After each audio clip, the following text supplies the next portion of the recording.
Deep dive on PR Genius. You know how sometimes you find like a few totally random bits of information Mm-hmm. and they don't seem connected at all, but then your brain starts trying to piece them together. Yeah, I know exactly what you mean. Well, that's pretty much what we're diving into today. We've got this yearly gathering with a really out there name, a radio show that makes a frankly unique promise, and then the surprisingly old story behind, well, Friday. Right. Okay, so let's try and unpack this. This whole deep dive is really about giving you a shortcut, finding the interesting bits, those aha moments, without you feeling like you're, drowning in info. Exactly. And it's quite a mix you found. We've got details on 26X Day, calls itself the Subgenius World Destruction Event.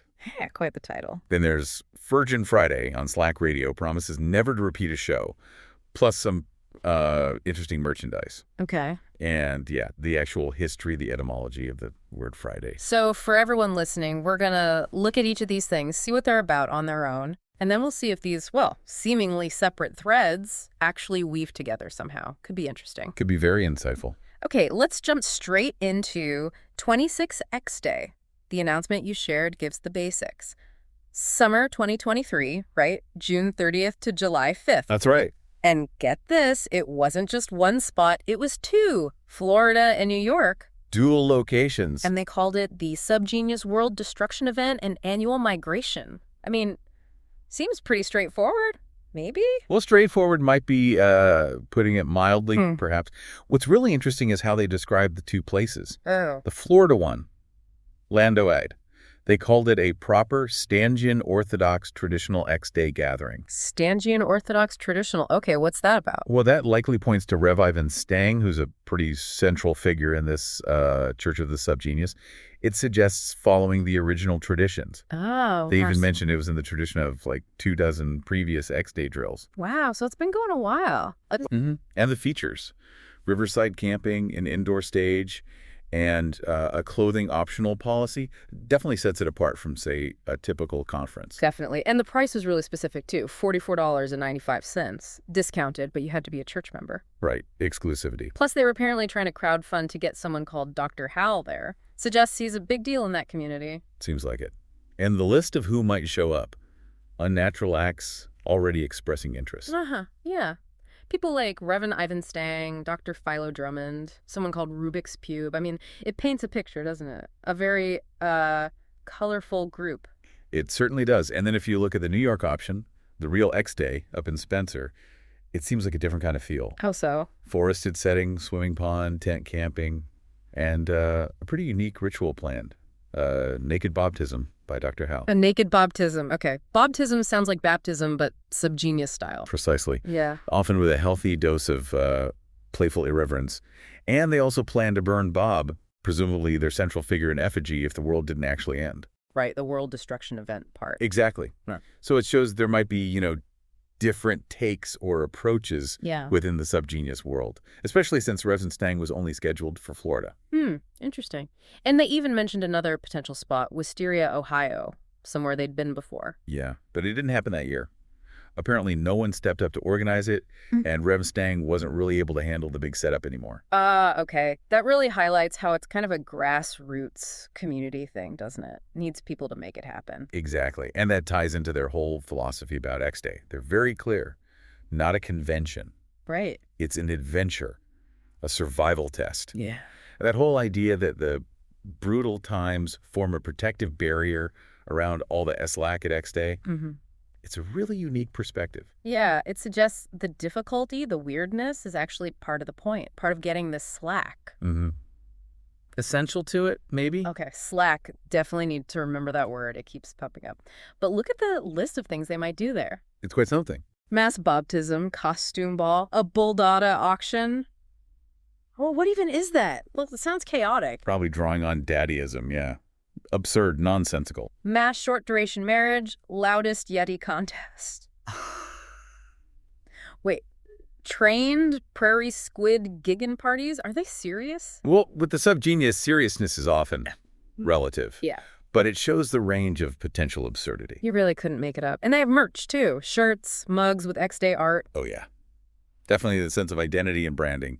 even with all the apparent chaos. And you mentioned this goes back to 96, the X-Day drills. The announcement references that history. So it's not new. It's a long-running tradition within this subculture. It's evolved over decades. Okay, so that gives us a pretty good handle on 26X Day. Wild, traditional, yet not community-driven. Now let's pull in Virgin Friday and Slack Radio. Right. So we've got information about this radio show hosted by Ferg, the Reverend Lord Ferg, apparently, Lord Ferg. on Slack Radio. And the big hook for this show, it will never repeat the same show twice. That's ambitious. How do you even do that? It's a bold claim. And the fact that Lord Ferg is also named as the founder of Slack Radio suggests Virgin Friday is probably pretty central to the whole platform. Maybe reflects his vision for it. And that idea of constant change, never repeating, it kind of echoes the unpredictable feel of X-Day, doesn't it? It does seem to resonate, yeah. The source even hints the content could be mind-blowing. High expectations. And it's not just the show. There's merch for this, too. Yep. A gloss poster, a beefy T-shirt. Yeah. Both with the Virgin Friday Slack Radio logo. Okay, so people are definitely identifying with this. Wearing the brand, so to speak, building community around it. Absolutely. And this, I think, is where we see some really key links start to form. How so? The subsite info, the event listings. They mention a Slackfest X-Day drill produced by Lord Ferg. Slackfest, produced by the Slack Radio guy. Exactly. And it specifically notes that Slackfest 2024 happened after Reverend Ivan Stang stepped back from producing the main X-Day drills. Ah, okay, so there's a direct line. Virgin Friday, Slack Radio, and now they're running a version of the X-Day event. Seems like it. It looks like Slack Radio has become a really important hub for this community, especially as maybe the original X-Day concept is changing or becoming more decentralized. That makes a lot of sense. So you have the chaotic annual gathering and then this radio show always there, but always new within the same crowd. Okay, let's throw in the curveball, the history of the word Friday. Seems unrelated at first. It might seem that way, but see, according to etymonline.com, the source we look at, Friday, comes from Old English frigid dig. Frigde. Which means Frigga's day. Frigga, like the Norse goddess. The Germanic goddess, yeah, associated with married love. Oh, But it gets layered. The English name is basically a translation in West Germanic of the Latin Dies Veneris. Day of Venus. Exactly. Which itself was a translation of the Greek Aphrodite's Humera, Day of Aphrodite. Wow. So Friday is fundamentally linked to goddesses of love across like 3 major ancient cultures. Pretty much. Deep mythological roots. And it connects linguistically to other Germanic languages too, like Old Norse Friadaga, German Freitag, all pointing back to Frigga, or maybe Freya. Sometimes they get linked or confused. Fascinating. Just the name of a day we barely think about. And there's even that little historical note about Friday being a fast day in the church, leading to the phrase Friday face for looking glum. Huh. Okay, so how does this connect back to X-Day and Virgin Friday? Well, here's where it gets kind of fun to speculate, right? Sure. We have Friday, this day named for a goddess of love. Now hosting Virgin Friday, a radio show smack in the middle of the Subgenius universe, the community that holds these X-Day events we've been talking about. Okay, I see the juxtaposition. Ancient Goddess Day meets modern world destruction party radio. Exactly. There's this tension, isn't there? A day with roots in ancient reverence now hosts this deliberately, well, irreverent, maybe chaotic broadcast. So are they doing it on purpose? Is it like a playful jab at tradition? That seems very subgenius. It certainly fits their style, doesn't it? Subverting norms, reinterpreting things, taking the mundane structure of the week and making it weird. Yeah, it really does. So we've got this ancient, almost sacred origin for the day's name. Right. And then these modern, satirical, often just plain silly events and broadcasts from this group. It's quite a clash. It is. And it really makes you wonder, was choosing Friday for Virgin Friday just practical scheduling, or was it a deliberate, maybe tongue-in-cheek nod to where the name came from? Given their whole vibe, I wouldn't rule out the nod. Neither.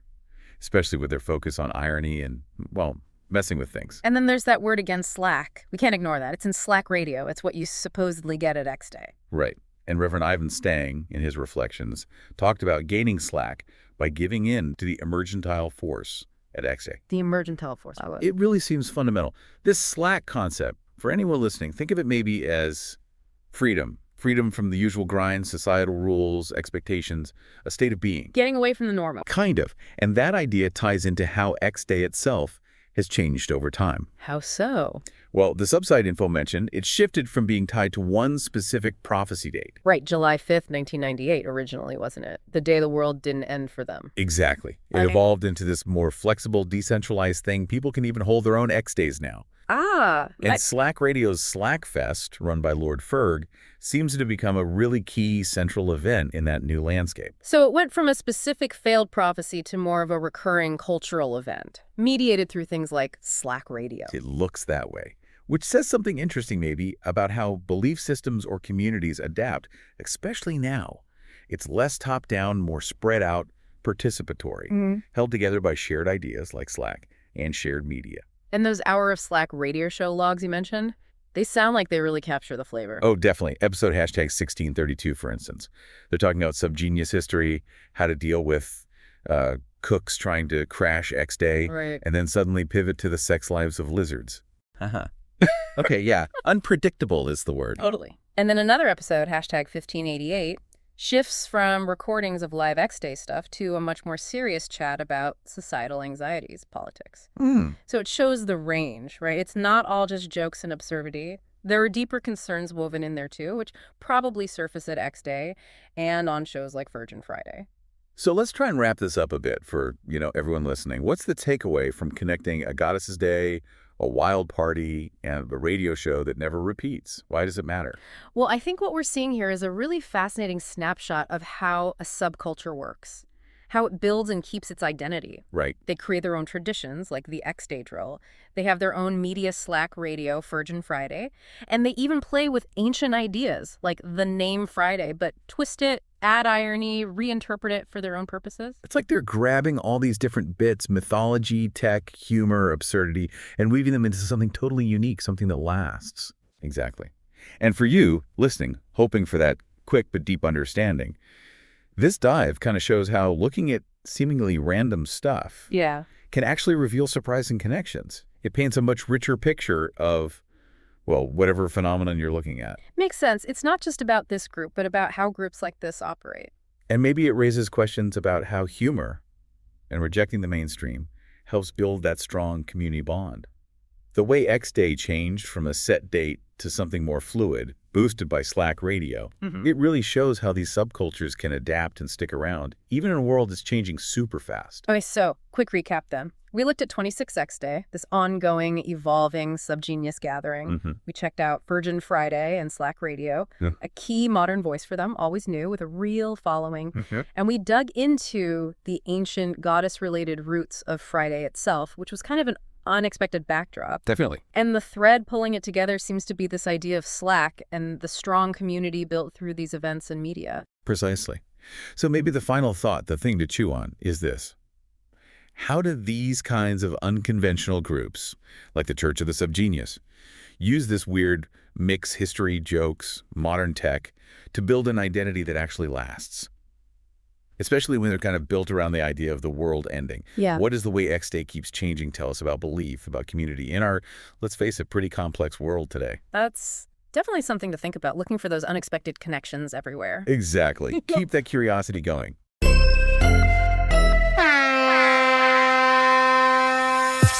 Deep dive on PR Genius.